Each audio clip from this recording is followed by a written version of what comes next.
छांगुर बाबा इस समय बड़े फेमस हो गए हैं और इसमें एक नई बात आई है कि जो बुलडोज़र एक्शन होगा उसका पूरा खर्च का हिसाब किताब छांगुर बाबा को ही देना पड़ेगा। उत्तर प्रदेश बलरामपुर जिले में कथित तौर पर सरकारी ज़मीन पर अवैध कब्जे के चलते बनी छांगुर बाबा की आलीशान हवेली पर बुलडोज़र कार्रवाई की गई थी। अब प्रशासन ने इस पूरे ध्वस्तीकरण की लागत छांगुर बाबा से ही वसूलने की तैयारी कर ली है। प्रशासन बुलडोज़र से लेकर सुरक्षा कर्मियों की तैनाती तक के हर खर्च का बारीकी से हिसाब लगा रही है। जो जानकारी आ रही है उसके अनुसार केवल बुलडोज़र के किराए में ही सरकार को करीब 3,80,000 रुपए का खर्च आता है। बलरामपुर के उतरौला क्षेत्र स्थित समाज की जमीन पर छांगुर बाबा ने भारी भरकम हवेली का निर्माण करवाया था।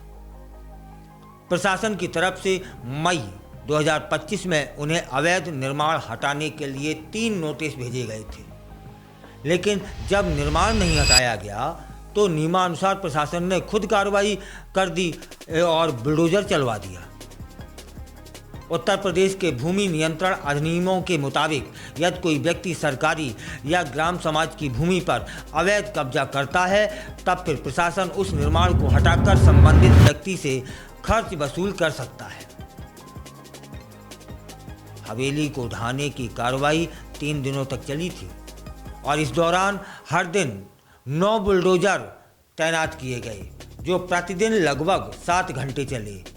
एक बुलडोज़र का प्रति घंटे का जो किराया था वह 2,000 रुपये है, जिसमें ईंधन और चालक का मेहनताना शामिल होता है।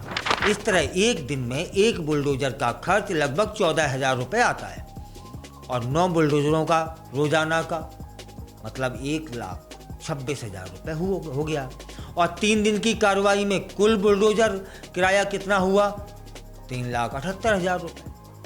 इसके अलावा पूरे ऑपरेशन में लगभग 100 से अधिक पुलिसकर्मी, फायर ब्रिगेड और राजस्व विभाग के अधिकारी तैनात थे। इन कर्मचारियों का 3 दिन का वेतन भी छांगुर बाबा से वसूलने की तैयारी है। बलरामपुर के जिलाधिकारी पवन कुमार ने जानकारी दी है कि 2 से 3 दिनों के भीतर पूरे खर्च का विस्तृत आकलन तैयार कर लिया जाएगा। बुलडोज़र कार्रवाई के साथ साथ अब ईडी ने भी छांगुर बाबा के खिलाफ मनी लॉन्ड्रिंग के एंगल से जांच शुरू कर दी है और लखनऊ एटीएस द्वारा दर्ज एफआईआर के बाद ईडी ने छांगुर बाबा और उसके सहयोगियों की संपत्तियों की जांच शुरू कर दी है। जो सूत्र बता रहे हैं कि छांगुर बाबा की कुल अनुमानित संपत्ति 100 करोड़ रुपए तक की हो सकती है। मतलब 40 अकाउंट हैं, 6 विदेशी बैंक के खाते हैं। जाल फैला हुआ है, जितना जाल फैला है खतरा उतना ही बड़ा है। ईडी की शुरुआती जांच में यह सामने आ चुका है कि छांगुर बाबा ने 40 से ज़्यादा बैंक खाते खुलवा रखे थे, जिनमें से 6 खाते विदेशी बैंकों में थे और ये सभी खाते अलग अलग संस्थाओं के नाम पर खोले गए थे, जिनमें से अधिकांश के दस्तावेज फर्जी पाए गए हैं।